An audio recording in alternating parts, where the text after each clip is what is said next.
For this project, I first decided to ask the question, is the glorification of the Peter Pan syndrome only present in Western literature and movies, or is it also present in the media of other countries? But I decided the question was both too narrow and too broad at the same time, so I changed it to, is the idea of the Peter Pan syndrome present in Russian culture, or is it purely a Western concept?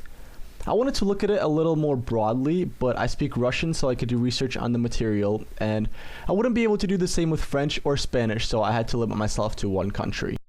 To start off, I decided to do a simple Google search and compare the results. As you can see, the google.com search has 1.6 million results, while the Russian search for the equivalent term has 37,000 results. This shows how popular the phrase is on the English websites and how it's not as popular on Russian sites. Another big difference is the quality of the results and the authority of the sources.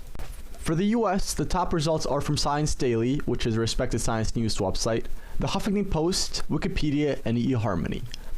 For the Russian search, the top results were from a questionable site, a Wikipedia entry for the translation of the Puer Aeternus book, and the rest seem to be blatant translations of English articles. If we look at the recommendations for when we type in Peter Pan syndrome, you can also see some differences. The searches were done in incognito mode, so it wasn't affected by my previous search history of Peter Pan stuff. The English side mostly focuses on the male side of the issue, while the Russian search also includes a reference to the female side of the story and talks about curing the syndrome. While browsing the Russian websites, I also found another often used term to describe the Peter Pan syndrome: kidult.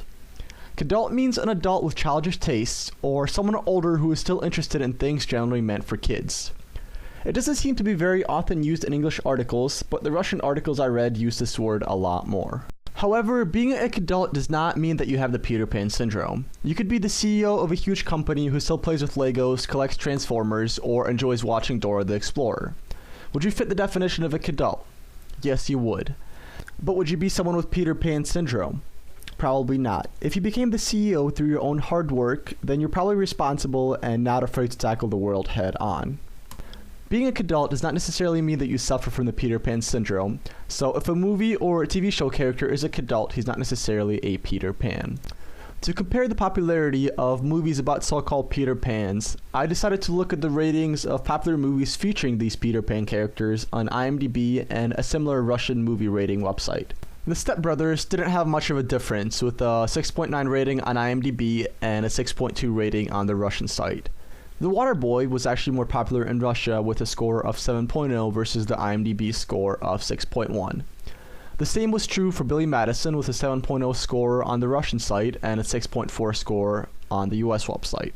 For Dumb and Dumber, the difference isn't as pronounced, with the US rating at 7.3 and the Russian rating at 7.2. Looking at the data, it looks like movies with Peter Pan characters are about as popular in Russia as they are in the United States. However, I decided to look at how many of the popular Russian TV shows and movies that were originally made in Russia have Peter Pan characters in them. After a couple hours of searching and looking through movie trailers and TV show clips on YouTube, I could only find a couple of TV shows with Peter Pan characters, and even those characters only appeared for one or less episodes on a couple of shows. All in all, it looks like Russians enjoy movies with Peter Pan characters, but don't really create TV shows and movies about them, while Americans both enjoy and create a lot of media with Peter Pan characters in it. To answer the question asked at the beginning of the presentation, yes, the idea of the Peter Pan syndrome is present in Russian culture, but it's not nearly as glorified and ubiquitous as it is in the United States. Thank you for watching.